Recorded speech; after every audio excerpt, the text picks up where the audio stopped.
Halo, hari ini kita ada servisan masuk Sony Xperia XZ2 dengan keluhan user, ya ini untuk HP ini dia fake charging ya, atau pengecasan palsu. Jadi kalau kita colok USB, dia kedetek ya, untuk kabel USB-nya kedetek dengan ditandai di situ ada garis melengkung. Cuma ketika dicas seperti ini, mau sampai berapa jam pun dia tidak bisa naik ya untuk presentasi baterainya. Nah, dia ketika dilakukan pengecasan dia tidak naik angkanya, tapi semakin menurun untuk kapasitas baterainya. Nah, ini akan langsung aja kita bongkar, kita eksekusi. Untuk di bagian pengecasan yang bermasalah di HP Sony itu sering banget saya temui di bagian fleksibelnya. Nah, di sini nanti kita akan bongkar dulu dan kita akan coba eksekusi di bagian fleksibelnya. Seringnya terjadi fake charging ini karena ada bad connection ya. Jadi antara port USB dengan kabel fleksibelnya itu tidak terhubung dengan sempurna. Dan ini sudah saya bongkar. Untuk proses pembongkaran di sini mesti hati-hati karena di situ ada kabel fleksibelnya. Jangan sampai robek ketika membuka backdoor belakang. Dan sekarang kita akan fokus di bagian fleksibel pengecasan di sini. Nah, ini dia fleksibel chargingnya dan kita akan colok. Nah, bisa diperhatikan di sini oblak ya, untuk port USB-nya dia oblak, jadi nggak kokoh atau nggak rigid gitu.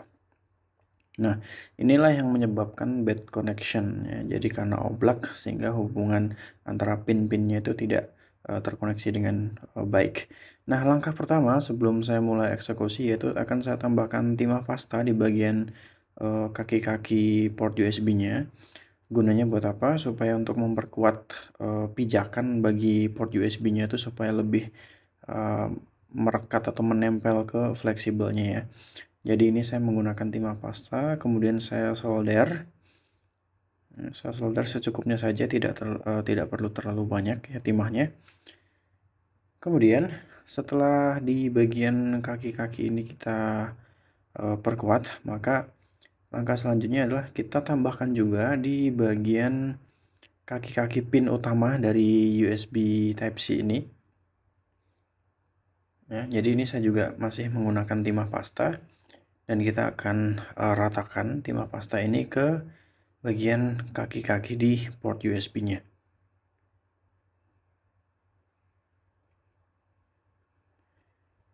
Nah, seperti ini ya. Kita oleskan timah pastanya, kemudian kita ratakan.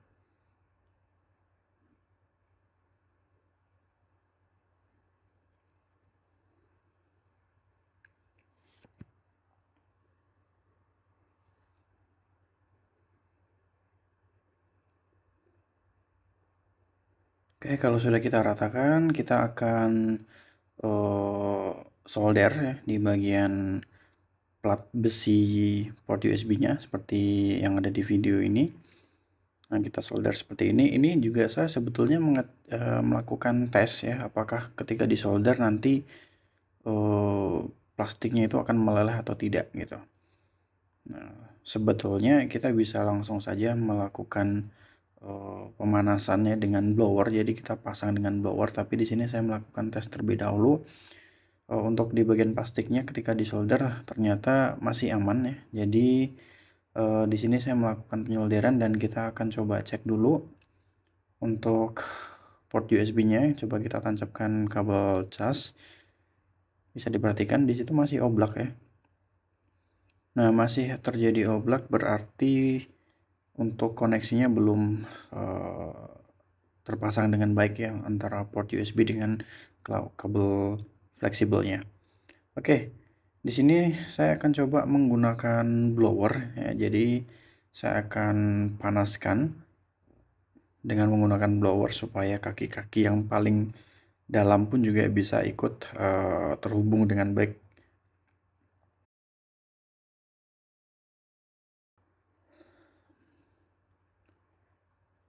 Nah, seperti ini ya, kita panaskan dengan blower.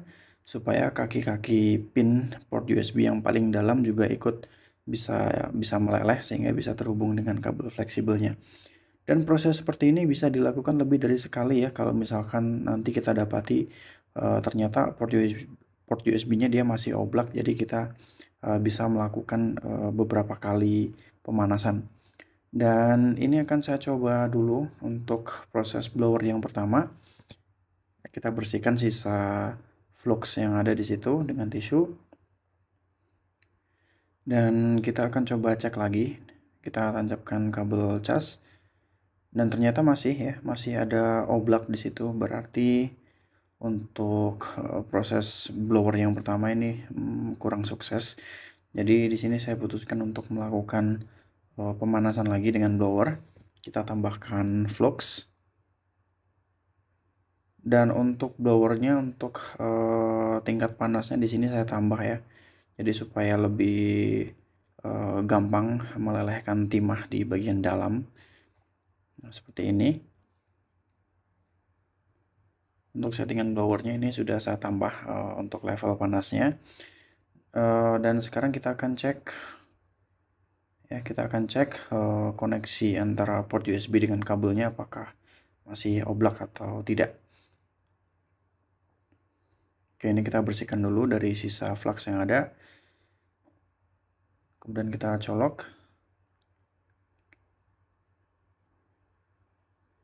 Oke, ini mohon maaf ya, gambarnya tertutup oleh jari saya tidak sadar ini. Tapi ketika saya perhatikan ini udah oke ya untuk di bagian portnya. Dan untuk memastikan kita akan coba cek di bagian jalur fibasnya. Harusnya dia sudah bisa memunculkan nilai voltase dari 4,5 sampai 5 volt. Kalau nilai itu sudah muncul berarti koneksinya sudah bagus. Nah, di situ ya 4,63. 4,63 volt berarti untuk di bagian fibasnya sudah oke. Kalau misalkan dia oblak, nilai tersebut tidak akan muncul. Nah, sekarang kita akan coba cas dengan mencolokkan kabel dan kita perhatikan ampernya dia naik. Ya, ampernya dia naik dan logo Sony dia muncul. Kita perhatikan dulu, kita lihat berapa persentase dari kapasitas baterai. Nah, untuk kapasitas baterainya di situ muncul 1%. Dan ini akan kita diamkan dulu selama beberapa menit. Dan nanti akan kita coba lihat lagi apakah dengan proses eksekusi kabel fleksibel tadi bisa menyelesaikan masalah. Nah, ini kita diamkan dulu. Nah, ini sudah kurang lebih 5 menit saya diamkan dan ada peningkatan dari 1% menjadi 7%. Berarti untuk eksekusinya sudah berhasil. Oke, sekian untuk di video kali ini. Terima kasih sudah menonton. Semoga bermanfaat dan kita akan bertemu di video yang akan datang.